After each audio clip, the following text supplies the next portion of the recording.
अस्सलामुअलैकुम वरहमतुल्लाहि वबरकातुहू। लो जी अपना अनमोल मुश्तरका फार्म थे ना मोर कह रहा कि मम्मी तुहानू थोड़ा जिहा ना शशका मशका दिखावां। शाहिद भाई आए ने तो शाहिद भाई का मेरे ख्याल इस्तकबाल कर रहा सी, शर्मा गया थोड़ा जा। ऐसे ही है ना। ये जी एग्जेक्टिव मेंबर शाहिद भाई और साकिब भाई कराची से आए हुए हैं।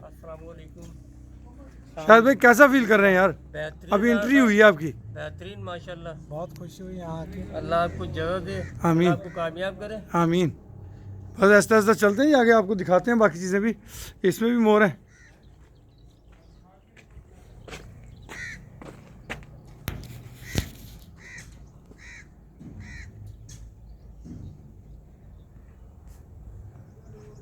ये शायद भी अभी सारी चीज़ें ना आहिस्ता आहिस्ता मैनेज होंगी, तो अल्लाह करेगा एक टाइम आएगा ये सारी चीज़ें आउट क्लास होंगी अल्लाह की मेहरबानी से।